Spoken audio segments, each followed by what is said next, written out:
Alright, hello third graders, happy Friday. Today for language arts, we're going to be working on multiple meaning words with pictures. So they're just kind of like our homophones. Remember, those are words that sound the same, but they are spelt differently with different meanings.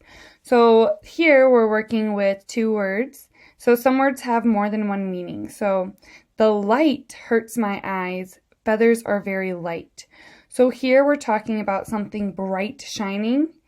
And here we're talking about the weight of something. It was very light.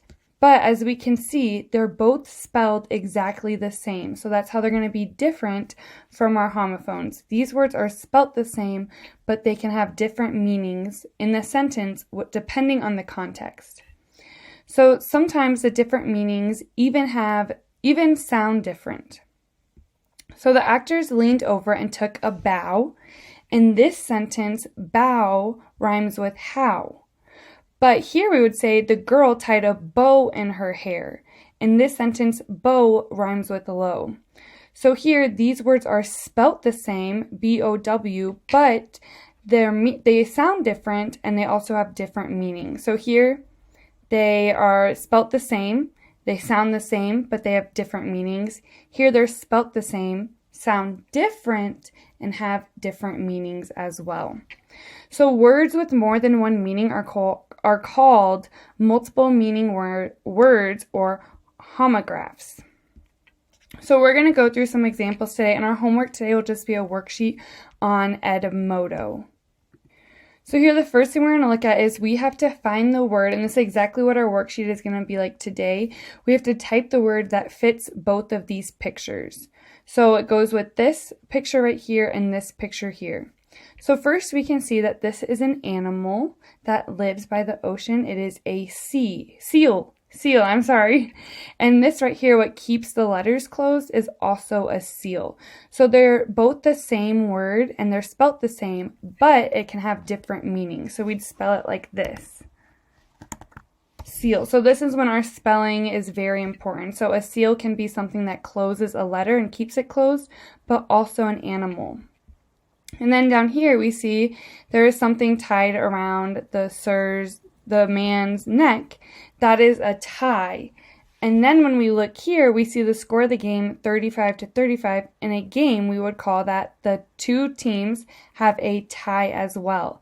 So tie is the word that fits both of these pictures, but tie has two separate meanings, but it's spelt the same. So again, seal can mean two different things, and tie can mean two different things depending what the context is.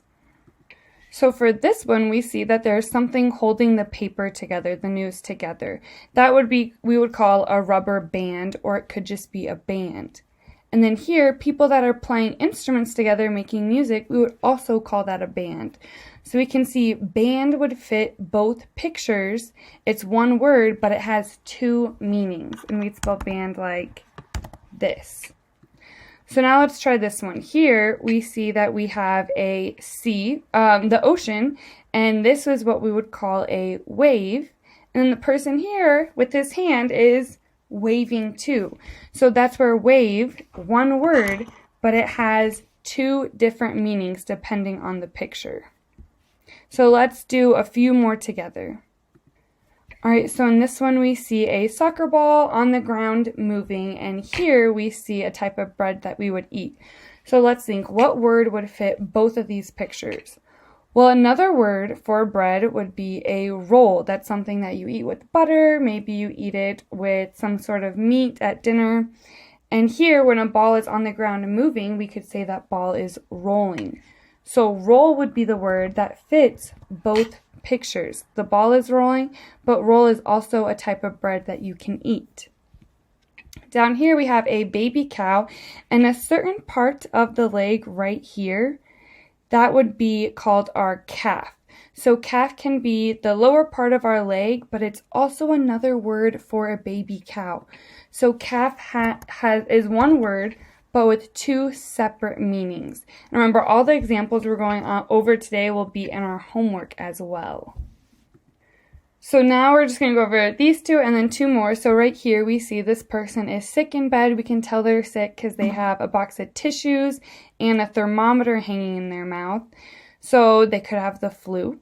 Or right here, this person is shaking because they're not warm. They're the opposite. They are actually cold. So cold could be a term for when we are outside and it's snowing outside. Sometimes we're cold. It's a feeling.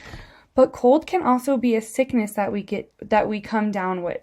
So cold is the same word, but it could mean a sickness or it could be a feeling that we're cold outside. Down here, this one's a little tricky. So here, this is a ruler that is 12 inches long. And 12 inches equals 1 foot. And here we have a picture of a foot.